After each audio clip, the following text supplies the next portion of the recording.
베테클 가족 여러분 안녕하셨습니까? 2018년 새해가 밝은 지 2주가 지났습니다. 2018년 새해 첫 촬영인데요.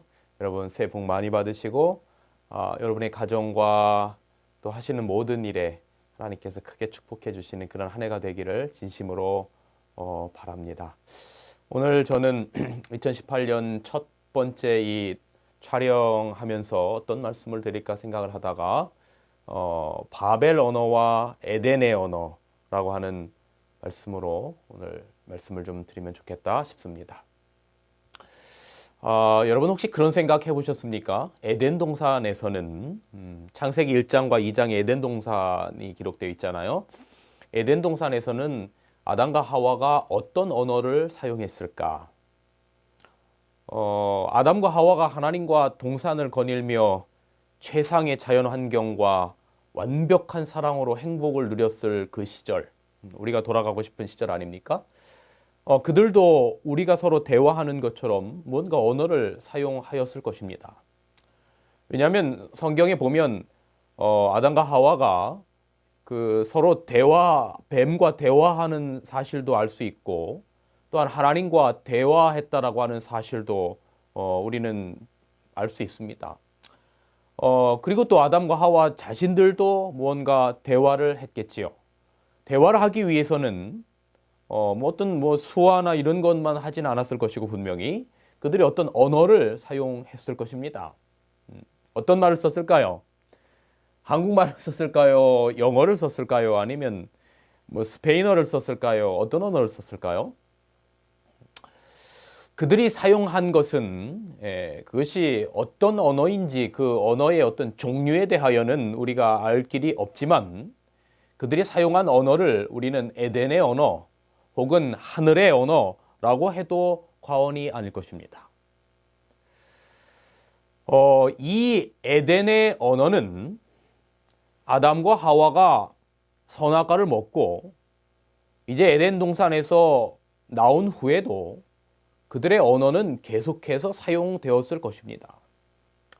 왜냐하면 성경 어디에도 에덴 동산에서 그들이 나온 후에 다른 언어를 배워서 그 다른 언어를 사용하였다라고 하는 근거나 기록이 전혀 없기 때문에 에덴 동산에서 사용했던 그 언어를 창세기 3장 이후로 죄를 지은 이후에 에덴 동산에서 나오고 난 후에도 그들은 분명히 에덴에서 하나님과 천사들과 함께 사용했던 그 언어들을 분명히 사용했을 것입니다.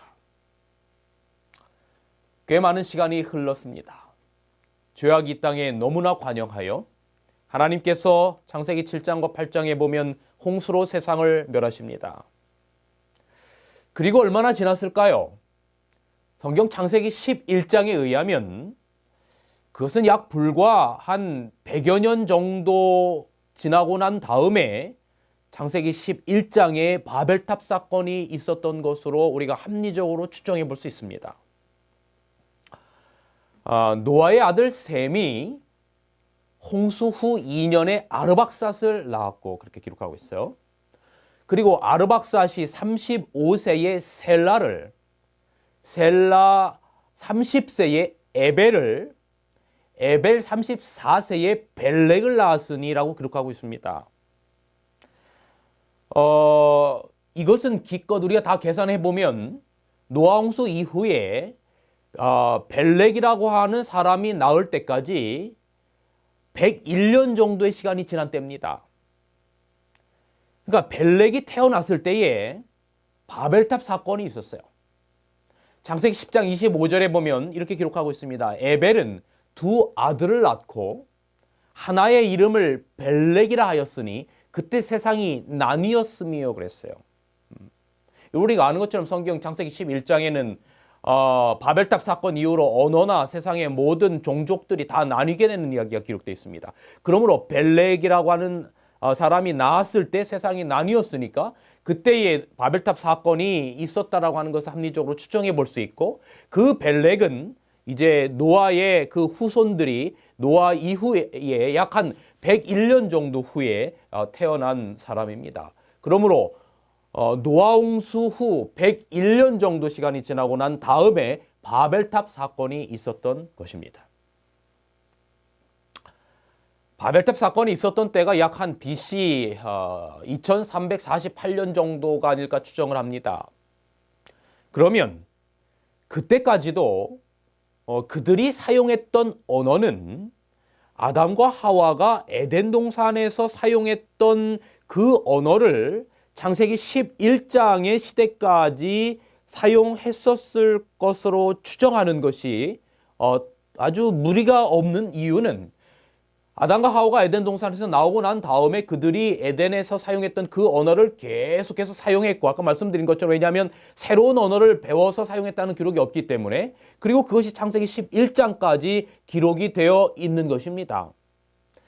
여러분, 왜냐하면 말씀드린 것처럼 아담이 930세까지 살았다고 성경은 말하는데 노아홍수 직전까지 그가 살았어요. 그런데 그때까지 창세기 11장 1절에 보면 이렇게 기록하고 있습니다.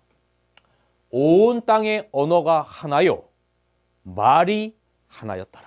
예, 이것이 바로 노아홍수 약 101년 후에까지, 바로 바벨탑 사건이 있을 때까지 이 땅의 언어는 하나고 말이 하나였더라. 그러므로 이 언어와 이 말은 아담과 하와가 에덴 동산에서 썼었던 그 말을 그때까지도 사용했다라고 하는 것을 우리가 추정하기에 불합리하지 않다라고 하는 생각이 든 것입니다. 여러분, 어떻게 생각하십니까? 그때의 바벨탑 사건이 벌어집니다. 성경은 이렇게 4절에 기록하고 있습니다. 창세기 11장 4절. 자, 성과 대를 쌓아 꼭대기를 하늘에 닿게 하여 우리의 이름을 내고 온 지면에 흩어짐을 면하자 하였더니, 그렇게 기록합니다. 노아홍수 후에 하나님이 무지개를 주시며 약속하셨지요. 창세기 9장 11절에 다시는 내가 세상을 물로 멸망치 않으리라. 그런데 하나님을 믿지 못하는 정신은 온 세상에 편만하게 되고, 그리고 바벨탑을 쌓게 되는 겁니다. 이건 바벨탑은 하나님의 그 약속을 믿지 못하겠다라고 하는 불신의 정신의 결과이고 열매였던 것이죠. 그 모습을 보시고 하나님께서 이렇게 말씀하십니다. 여호와께서 가라사대 거기서 그들의 언어를 혼잡게 하여 그들로 서로 알아듣지 못하게 하자 하시고, 여호와께서 거기서 그들을 온 지면에 흩으신 고로 그들이 성 쌓기를 그쳤더라. 그러므로 그 이름을 바벨이라 하니 이는 여호와께서 거기서 온 땅의 언어를 혼잡케 하셨습니다. 여호와께서 거기서 그들을 온 지면에 흩으셨더라. 이 부분을 읽으면서 바벨탑이 어느 정도 완성되었을 때 하나님께서 언어를 혼잡게 하셨을까 궁금했습니다. 그래서 찾아보니까 부조와 선지자라고 하는 책에는 이렇게 기록하고 있었습니다. 탑의 일부가 완성되었을 때, 탑이라고 하는 건 바벨탑이 이제 마치 피라미드식이지 않겠습니까? 아래서부터 이렇게 위로 올라가면서 점점 좁아지는데 탑의 일부가 완성되었다고 하는 거 보니까 아마 거의 바벨탑이 다 완성되었을 즈음에 하나님께서 언어를 혼잡게 하지 않으셨을까 하는 생각을 해보게 되는 겁니다. 탑의 일부가 완성되었을 때에 그 일부분은 건축자들의 거처로 쓰였다. 다른 방들은 호화 찬란하게 장식되어 그들의 우상에게 복납되었다. 백성들은 그들의 성공을 기뻐하고 금, 은으로 만든 신을 찬양하고 천지의 주제를 대적하였다. 그처럼 순조롭게 진행되어 왔던 공사가 갑자기 중지당하였다. 전사들은 건축자들의 목적을 숲으로 돌아가게 하도록 보내심을 받았다. 탑은 매우 높이 솟아올라 꼭대기에 있는 일꾼들이 아래에 있는 자들과 직접 말할 수 없게 되었다. 그러므로 사람들이 각각 지점에 배치되어 각기 필요되는 재료들의 주문이나 공사에 관한 다른 지시를 받고 자기 다음에 있는 사람에게 전하였다. 그냥 맨 위에서부터 아래까지 자재들은 다 아래에 있었을 테니까요. 중간중간 사람을 두어서 위에서 필요한 자재들을 그 다음 이제 거처에 있는 사람에게 말하고 이런 식으로 해서 아래에서부터 그 자재들이 다시 이렇게 올라가는, 아마 그런 식으로 했었던 것 같습니다. 이와 같이 기별들이 한 사람에게서 다른 사람에게 전하여질 때에 이상하게도 언어의 혼란이 일어났다. 그리하여 필요 없는 재료가 주문되었고 전달된 공사의 지시가 주어진 지시와 정반대되는 일이 잦았다. 혼란과 낭패가 잇따랐으며 모든 공사는 곧 답보 상태에 있게 되었다. 이제는 더 이상 조화나 협력이 있을 수 없었다. 건축자들은 그들 사이에 있는 이상한 오해들의 이유를 도무지 밝힐 수 없었고 분노와 실망 중에 그들은 서로 비난하였다. 그들의 공모는 투쟁과 유혈로 종말을 고하였다. 하나님의 불쾌히 여기심의 증거로 하늘에서 번개가 내려 탑의 상부를 파괴하여 땅에 떨어뜨렸다. 사람들은 하늘에서 통치하시는 하나님이 계시다는 걸 느끼게 되었다. 바벨탑이 거의 완성되었을 즈음에 하나님께서 언어를 혼잡게 하셨습니다. 언어와 말이 하나이었고 그때까지 사용했던 그 언어가 비록 천상의 언어, 천사의 언어, 에덴의 언어였다 할지라도 하나님을 불신하고 그 뜻에서 멀어지게 되었을 때 그들은 바벨이 되었습니다. 바벨의 정신은 하나님의 영광을 위함이 아니고 하나님의 이름을 내는 것이 아니라 우리의 이름을 내자, 나의 이름을 내자라고 하는 뜻입니다. 그 후로 지구 역사는 인간 개인의 혹은 민족의 이름을 내려고 강한 자가 약한 자를 짓밟는 삶의 역사가 되어 피비린내로 점철되어 왔습니다. 그리고 그때의 성경은 언어가 나뉘게 되었다라고 말합니다. 언어학자 해롤드 스티커라고 하는 사람이 그 박사가 이 문제에 대해서 흥미로운 결론을 내리고 있습니다. 무수한 언어와 방언들이 있음에도 불구하고 이 세계에 약 3,000개의 언어가 있는 것으로 알려져 있습니다. 모체 언어, 그러니까 이 parent language, 어머니의 언어입니다. 그러니까 언어의 그 근원을 말하는 거죠. 모체 언어로부터 종국적인 파생은 주요 언어 계보의 경계들에 대한 지속적인 연구를 통해 밝혀지고 있다.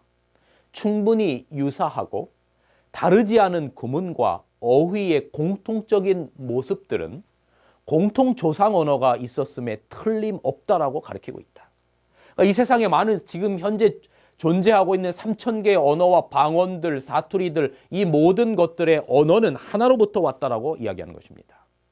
미국의 병리학자 E.R. 넬슨이라고 하는 박사가 여러분 한자의 기원에 창세기의 내용이 담겨져 있는 것을 발견하고 연구하기 시작합니다. 우리나라 학자들도 여러분 그 유튜브에 보시면 이 한자와 창세기에 관련된 어떤 그런 공통적인 부분들을 꽤 많이 전문적으로 강의하고 있는 내용을 볼 수 있습니다. 한번 시간 되시면 보시면 좋겠다 싶습니다. 여러분 바벨탑 그러니까 한자가 만들어진 것이 언제 정도에 만들어졌느냐라고 학자들은 추정하기를 약 BC 2500년경이라고 이야기합니다. 바벨탑 사건도 한 그 정도의 때로 추정을 저희가 하고 있는데요.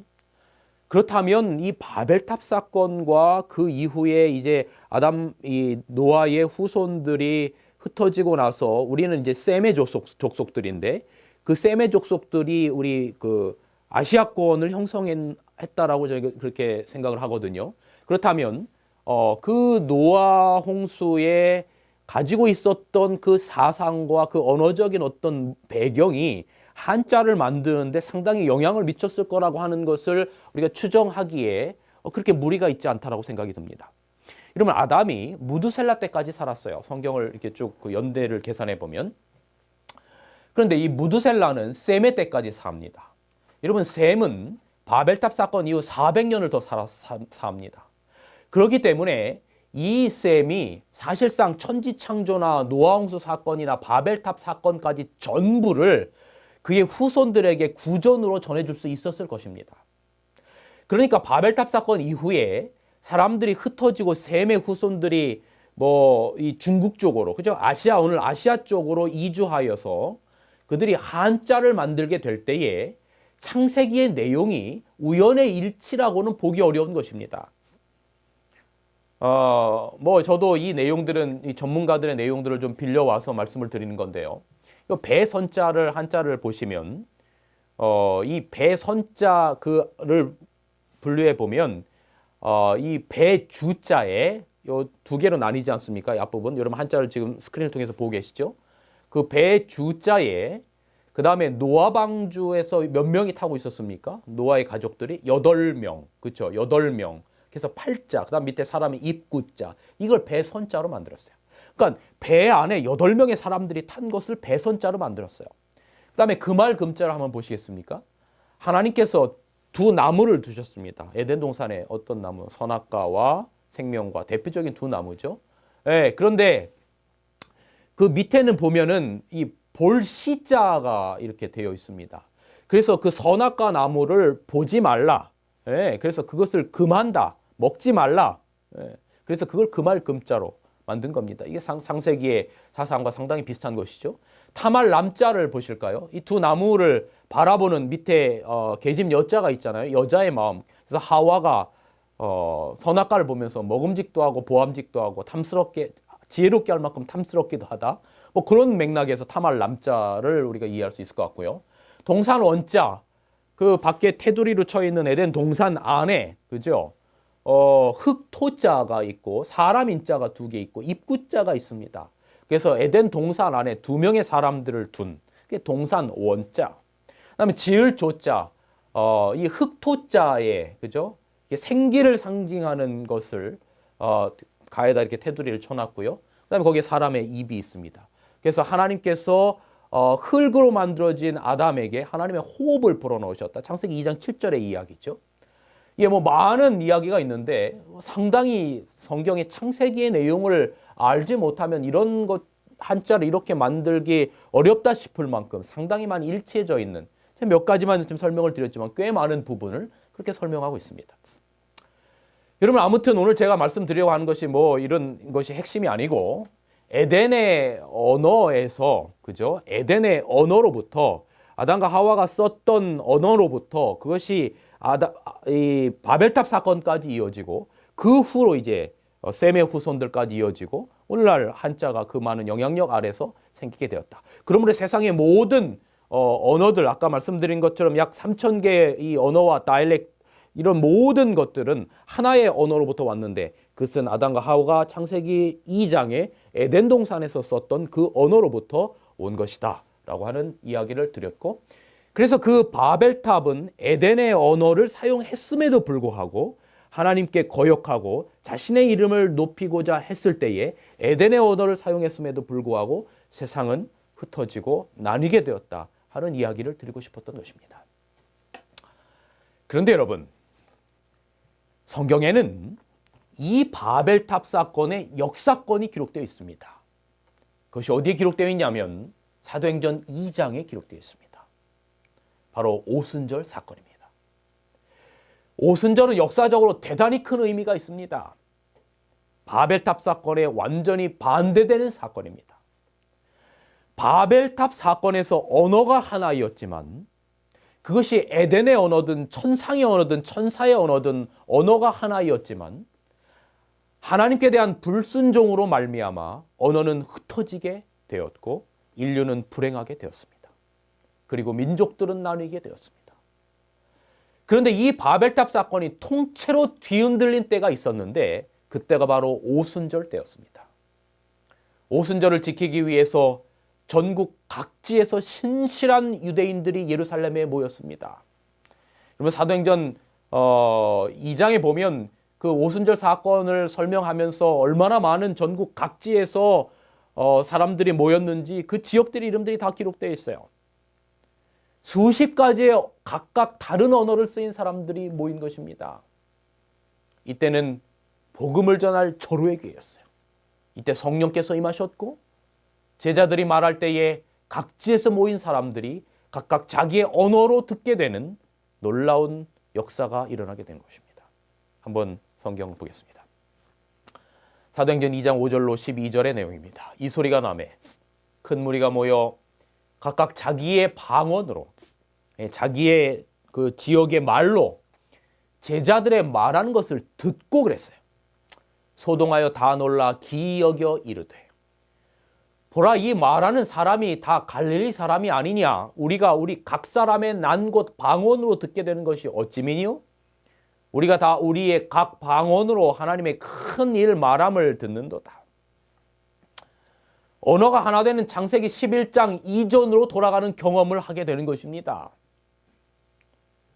그런데 오순절의 정신이 완전히 바벨의 정신과는 다른 것입니다.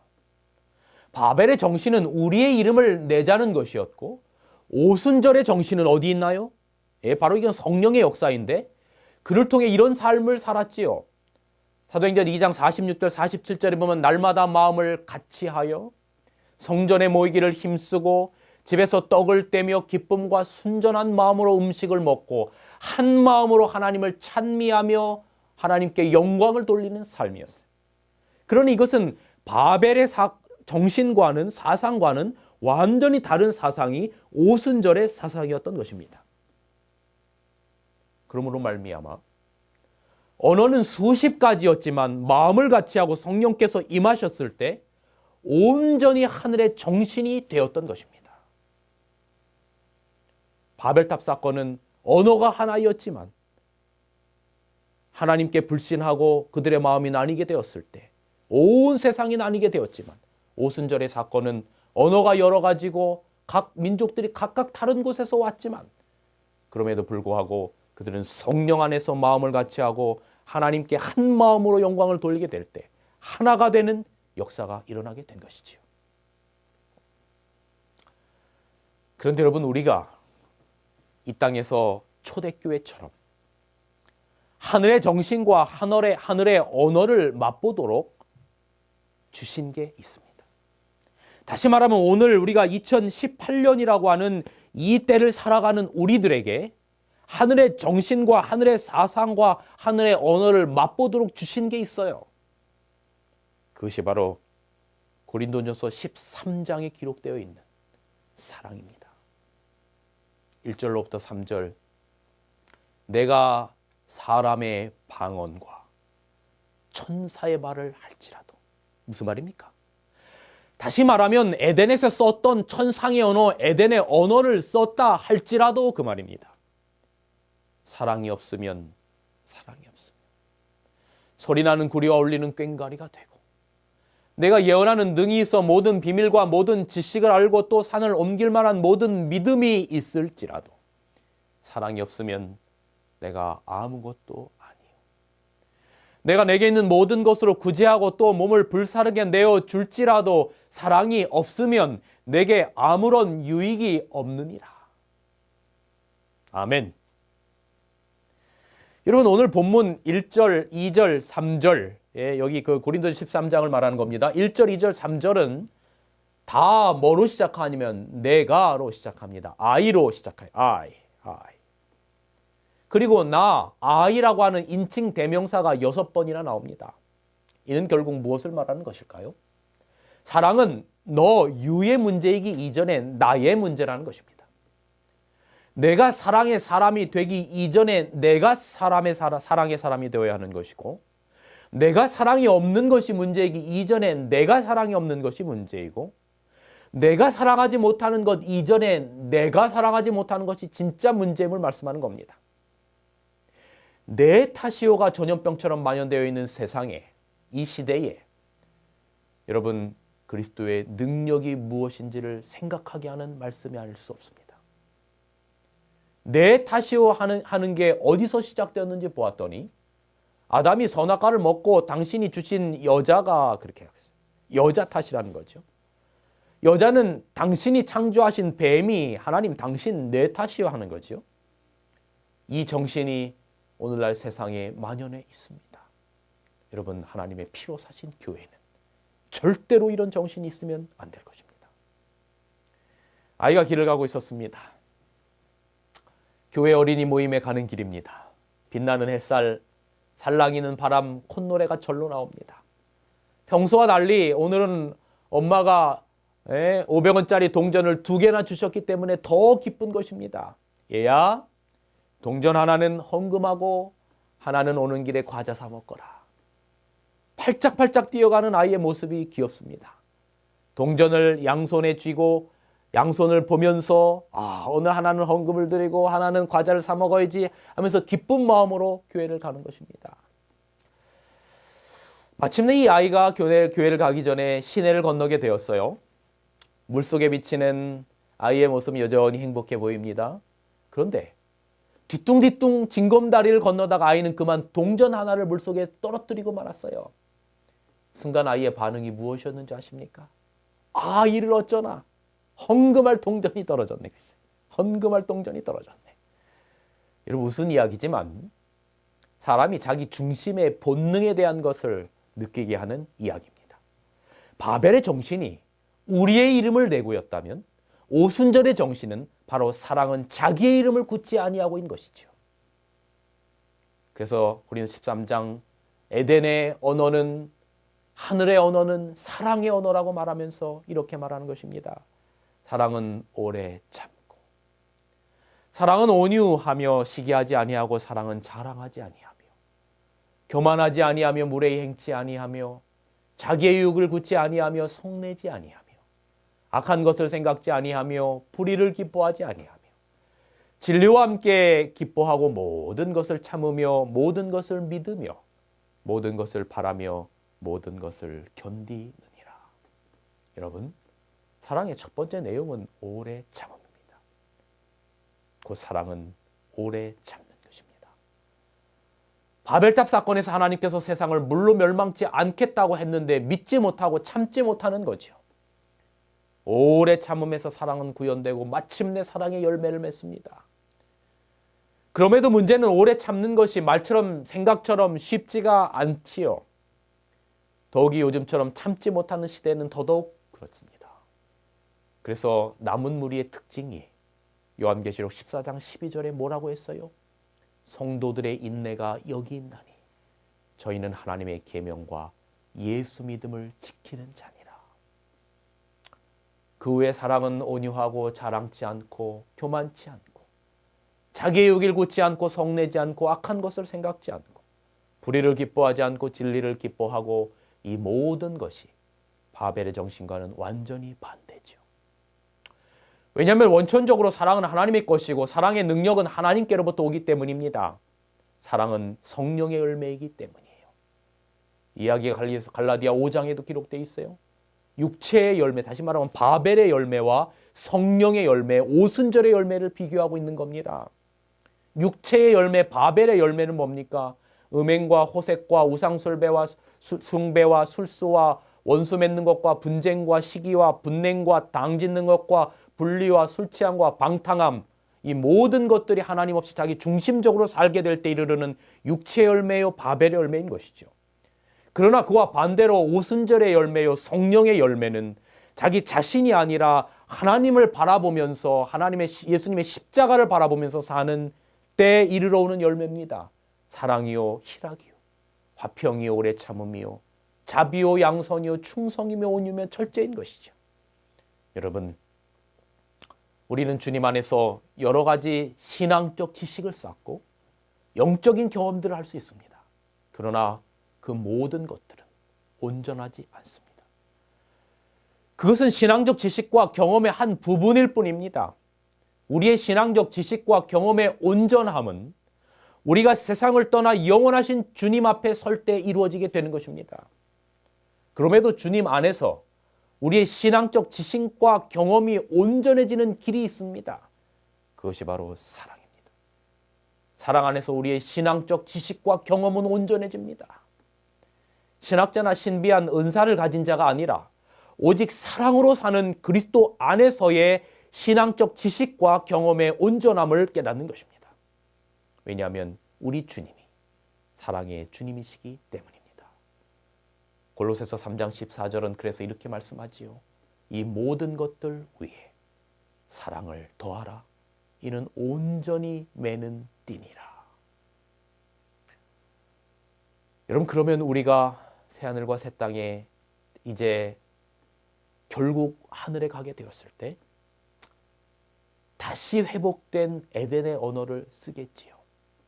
다시 말하면 창세기 1장과 2장에 아담과 하와가 원래 썼던 그 하늘의 언어, 에덴의 언어를 우리가 나중에 회복되고 하늘에 이르게 되었을 때에 오순절의 정신을 깨닫고 성령의 열매를 맺는 그런 사람들을 데리러 주님께서 이 땅에 오셔서 우리가 하늘에 이르게 되었을 때에 우리는 다시금 창세기 1장과 2장에 회복된 언어, 에덴의 언어, 천상의 언어를 쓰게 될 것입니다. 요한계시록 7장에는 이렇게 기록합니다. 이루에 내가 보니 각 나라와 족속과 백성과 방언에서 아무도 능히 셀 수 없는 큰 무리가 나와 흰옷을 입고 손에 종려가지를 들고 보좌 앞과 어린 양 앞에 서서 큰 소리로 외쳐 이르되, 여러분 이때 사용하는 언어가 어떤 언어일 것입니까?